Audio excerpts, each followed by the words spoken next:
Class 8 আর class 10-এর একটা গুরুত্বপূর্ণ question, প্রতিবাদ ঢাল ও অনুবাদ ঢাল কাকে বলে। তোমাদের শর্ট কোয়েশ্চেনও দেয়, আবার কিন্তু তোমাদের 2 মার্কসেরও কিন্তু দিয়ে থাকে যে প্রতিবাদ ঢাল অনুবাদ ঢাল কাকে বলে। এটা যখন আমি তোমাদের শৈলতকে বৃষ্টিপাতটা আমি পড়িয়েছি, সেখানে আমি তোমাদের বুঝিয়ে দিয়েছি প্রতিবাদ ঢাল ও অনুবাদ ঢাল কাকে বলে। এই জন্য তোমরা এটা দেখার আগে শৈলতকে বৃষ্টিপাত নিয়ে যে আমি ভিডিওটা করেছি সেটা তোমাদের ক্লাস 8 ও ক্লাস 10-এর প্লেলিস্টের মধ্যে তোমরা পেয়ে যাবে, সেখান থেকে দেখে নিও, তাহলে কিন্তু বুঝতে পারবে আরও ভালো করে। এটা তোমরা নোটটা খাতায় লিখে নিও।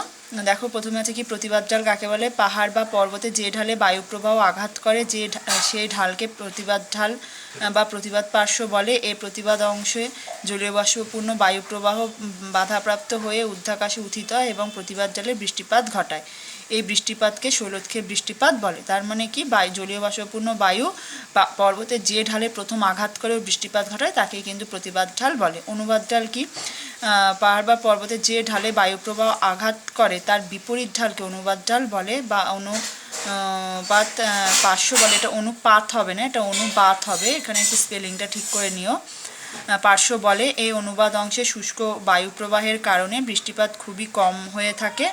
এই ঢালকে বৃষ্টিচ্ছায় অঞ্চল বলা হয়। মানে প্রতিবাদ ঢালে বৃষ্টি করার পর সেই বায়ুটা যখন পাহাড়ের অন্য ঢালে এসে উপস্থিত হয়, সেখানে বৃষ্টিপাত ঘটানোর মতো জলীয় বাষ্প থাকে না। এই জন্য প্রতিবাদ ঢালের বিপরীত দিকটাকে কিন্তু অনুবাদ ঢাল বলে। আবার সেটার আরেকটা নাম হলো বৃষ্টিচ্ছায় অঞ্চল। বৃষ্টিচ্ছায় অঞ্চল কিন্তু তোমাদের আলাদা টিকা হিসাবে দেয়, সেটা বৃষ্টিচ্ছায় অঞ্চল আলাদা টিকা হিসাবে দেয় বলে সেটা নিয়েও আমি একটা ভিডিও করেছি যে বৃষ্টিচ্ছায় অঞ্চল কাকে বলে, প্লাস সেখানে আমি নোটটাও দিয়ে দিয়েছি যে কিভাবে লিখতে হবে। ওইভাবে যদি তোমরা লেখো পুরো একদম তোমরা নাম্বারটা কিন্তু পাবে। সেই ভিডিওটা একবার দেখে নিও, সেটা এই ভিডিওর প্লেলিস্টে কিন্তু তোমরা পেয়ে যাবে।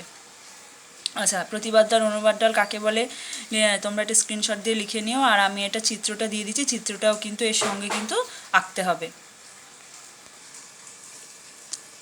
এই যে আঁকাটা তোমরা স্ক্রিনশট দিয়ে বা পজ করে কিন্তু এঁকে নিতে পারো। দেখো যে জলীয় বাষ্পপূর্ণ বায়ু প্রতিবাদ ঢালে বৃষ্টিপাত ঘটাচ্ছে। উল্টো দিকে দেখো, নিচের দিকে প্রতিবাদ ঢালে ঊর্ধ্বগামী হয়ে বায়ু সেখানে বৃষ্টিপাত ঘটাচ্ছে, আর উল্টো দিকে অনুবাদ ঢালের মধ্যে বায়ু নিম্নগামী হচ্ছে, বায়ু শুষ্ক হয়ে যাচ্ছে, জলীয় বাষ্প থাকছে না। এই জন্য এটাকে বলা হচ্ছে কিন্তু বৃষ্টিচ্ছায় অঞ্চল। ঠিক আছে, আঁকাটা কিন্তু লেখার পরে আঁকবে, তাহলে পুরো নাম্বারটাই তোমরা পাবে।